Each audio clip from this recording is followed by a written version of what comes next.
बिस्मिल्लाहिर्रहमानिर्रहीम। The blank page official में आपको खुशामदीद कहते हैं। अगर आप नए हैं इस चैनल पर तो सब्सक्राइब ज़रूर करिएगा और बेल आइकन को प्रेस करना ना भूलिएगा।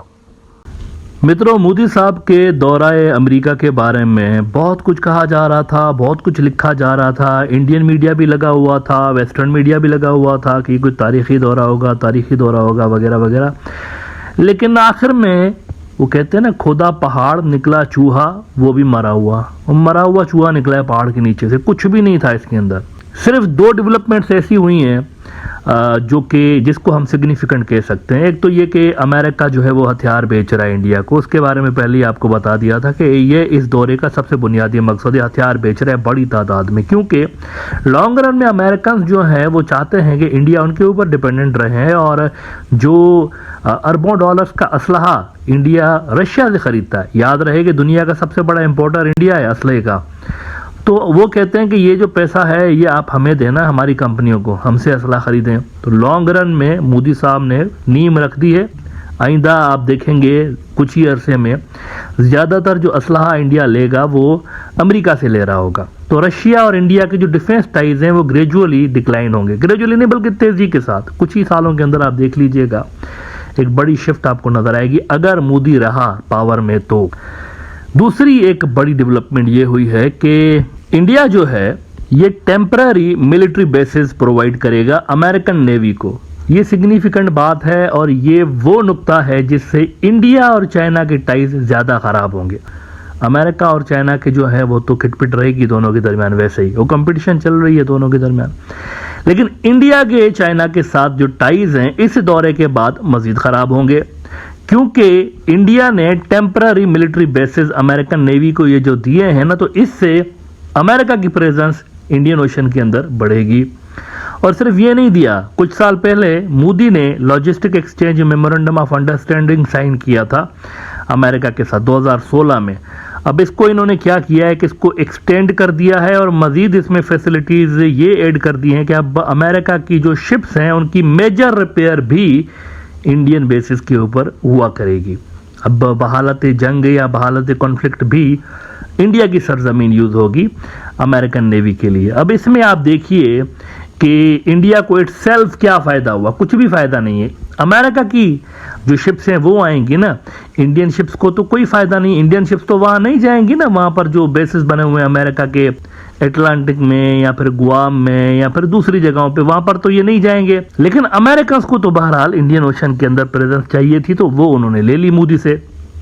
तो हर लिहाज से अगर देखा जाए तो अमेरिका के लिए ज़रूर ये बेनिफिशियल विजिट था, उनके इंटरेस्ट ज़्यादा सर्व हुए हैं। इंडिया को क्या मिला इसमें? एक चीज़ मिली है, मोदी की पॉलिटिकल वाहवाह करवाई है इन्होंने। मोदी की पॉलिटिकल वाहवाह करवाई। मोदी को भी तो कुछ देना था ना उन्होंने, अमेरिकन ने।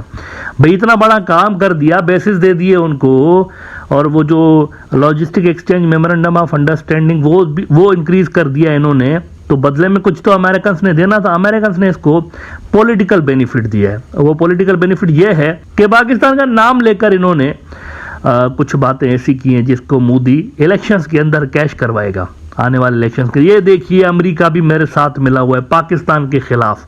मोदी के वोट बैंक का बड़ा हिस्सा पाकिस्तान सेंट्रिक है और वो उसको यूज करता रहता है टाइम टू टाइम। मुसलमान और पाकिस्तान ये उसके वोट का बुनियादी हिस्सा है। तो व्हाइट हाउस ने जो एलामिया जारी किया है उस एलामिया के अंदर उन्होंने जनाब इंडिया की सारी बातें मानी हुई। यूं ही लग रहा है कि जैसे किसी इंडियन ने लिखा है ये एलामिया, यानी अमेरिका ने नहीं लिखा, इंडियन ने लिखा है।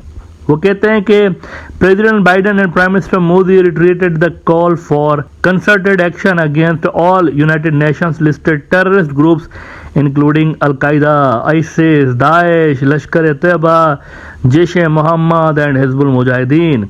They strongly condemned cross-border terrorism, the use of terrorist proxies, and called on Pakistan to take immediate action to ensure that no territory under its control is used for launching terrorist attacks. They called for perpetrators of the 26/11 Mumbai and Pathankot attacks to be brought to justice. अब ये India की ज़बान basically इन्होंने बोली है, वो same वही चीज़ है। इसमें कश्मीर उन्होंने नहीं डाला, पहले वो डालते थे बैलेंस करने के लिए, कश्मीर डालते थे कि वहाँ पर आप ये जुल्म मत करें, इंडिया के मुसलमानों के बारे में बात करते रहते थे कि उसको ज़रा आप माइनॉरिटीज़ पे हाथ हल्का रखें, कुछ भी नहीं डाला। फाशिस्ट किस्म का एक एलामिया जारी हुआ है और ये असल में बैलेंस करने के लिए उन्होंने, क्योंकि मोदी ने इनकी बहुत सारी कंडीशंस मानी है तो इन्होंने भी उसको पॉलिटिकल फ़ायदा दिया है। लेकिन एक बेइज्जती हुई है असल में बाइडेन एडमिनिस्ट्रेशन की। ये जो उन्होंने एलामिया जारी किया ना, अभी ये एलामिया जारी नहीं हुआ था कि कुछ ही घंटे के बाद तारीखी बेइज्जती हुई है उनकी। तारीखी बेइज्जती ये हुई है कि इस एलामिया जारी करने से पहले फॉर्मर जो प्रेसिडेंट है बराक ओबामा ने एक इंटरव्यू में कहा कि इंडिया के अंदर जो रिलीजियस माइनॉरिटीज़ हैं उसके ख़िलाफ़ जिस तरीके की पॉलिसीज़ हैं, अगर उन पे ध्यान ना दिया गया तो फ्यूचर में इंडिया टूट भी सकता है, क्योंकि ये बहुत ज़्यादा बढ़ती चली जा रही हैं। तो मैं अगर प्रेसिडेंट होता तो मोदी के साथ बातचीत में ये नुक्ता उठाता। अब इस पे क्या हुआ है, चचा बाइडेन ने तो ये नुक्ता नहीं उठाया ना। चचा बाइडेन ने ना ह्यूमन राइट्स की वायलेशंस का उठाया, ना हिंदुत्व के जो गलीज नज़रियात मोदी साहब फैला रहे हैं वो भी नहीं उठाया। तो इनके चीफ मिनिस्टर हैं मोदी के, हेमंता बसवा शर्मा, आसाम के चीफ मिनिस्टर है, इसने ट्वीट कर दी। और इसने ट्वीट में वो क्या कहता है कि there are many Hussein Obama को थ्रेट कर रहा है, there are many Hussein Obama in India itself. Barack Obama का वैसे पूरा नाम है बराक हुसैन ओबामा, इसका दादा या इसका वालिद मेरे ख्याल से मुसलमान था। There are many Hussein Obama in India itself, we should prioritise taking care of them before considering going to Washington भी जाएंगे।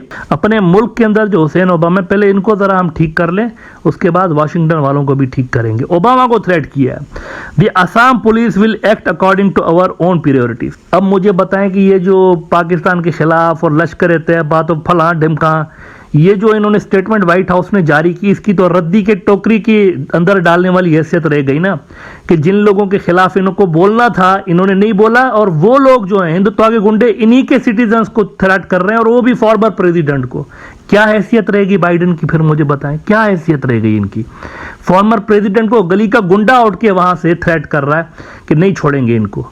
पाकिस्तान तो मसला नहीं था ना अमेरिका का, मसला तो चाइना था उनका, और उन्हीं के खिलाफ इन्होंने एक महाज खोल के रखा हुआ है कंटेनमेंट ऑफ चाइना का। कंटेनमेंट ऑफ पाकिस्तान क्या है, मतलब पाकिस्तान क्या करेगा, उनको नेशनल कोई बहुत बड़ा थ्रेट है उनके लिए या उनके वर्ल्ड ऑर्डर के लिए, ऐसा तो नहीं है।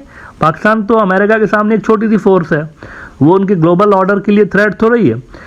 तो असल में वो कंटेंट चाइना को करना चाह रहे हैं, लेकिन चीज़ें डाइवर्ट हो गई हैं। यहाँ पर इन्होंने पाकिस्तान की तरफ एलामिया जारी कर दिया, और उधर से छोटा सा नन्ना मुन्ना सा शर्मा जो है, बिस्वा शर्मा, इसकी ओबामा के सामने क्या हैसियत है, कुछ भी नहीं। ओबामा एक इतना बड़ा ग्लोबल लीडर रह चुका है, अपने दौर का सबसे पावरफुल इंसान था ये।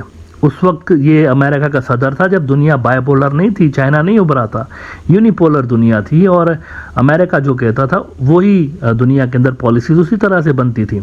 उसको उठ के और 2 कौड़ी का आदमी थ्रेट कर रहा है, इसको भी नहीं छोड़ेंगे, पहले अपने वाले ओबामा हुसैन जो है उनको ज़रा ठीक कर लें फिर जाते हैं। अभी ये सूरत हाल है। क्या रह गया फिर बाइडेन एडमिनिस्ट्रेशन ने ये जो इतना लंबा चौड़ा एलामिया निकाला है, उसमें ये चीज़ तो डाली नहीं जो कि डालनी चाहिए थी। अब इन्होंने नहीं डाली तो इन्हीं को आके खा रहे हैं, फिर ये इन्हीं को तंग कर रहे हैं। ये डालना चाहिए था। चले पाकिस्तान को उन्होंने जो भी है वो जो भी डाला है वो दैट्स फाइन, वो अमेरिका अपना उनकी पॉलिसीज़ है, अपना अलग उनका मुल्क है, लेकिन बैलेंस करने वाली जो पहली पुरानी पॉलिसीज थी ना उसको इग्नोर किया है इन्होंने। तो अमेरिका के खुद के ऊपर इसका आप देखिए कि फौरी तौर पर अब इसी वाक़े को कुछ घंटे ही गुजरे थे व्हाइट हाउस के एलामिये को कि बिस्वा शर्मा की स्टेटमेंट आ गई है और थ्रेट कर रहे हैं इनके फॉर्मर प्रेसिडेंट को। तो ये अजीब व गरीब किस्म का दौरा था। चाइना की सेहत पे कोई ख़ास असर पड़ा नहीं है इस वजह से। ये जो भी कुछ भी था इसमें चाइना को कुछ खास असर नहीं पड़ा। रशिया को ज़रूर पड़ेगा क्योंकि रशिया का बिजनेस अमेरिकन कंपनीज ले रही होंगी, तो उससे रशिया और इंडिया के टाइज भी डाउन हो रहे होंगे। लेकिन जाते जाते बिस्वा शर्मा की ट्वीट ने रंग में भंग डाल दिया और गंद कर दिया है। अब देखते हैं बाइडेन एडमिनिस्ट्रेशन इस पर क्या एक्शन लेती है या क्या वो इस पर करते हैं। लेकिन फॉर नाउ बिस्वा शर्मा का जो ट्वीट है ना वो बाजी ले गया है। वो मोदी साहब के विजिट से ज़्यादा बिस्वा शर्मा के ट्वीट ने सबकी तवज्जो अपनी तरफ करवा ली है।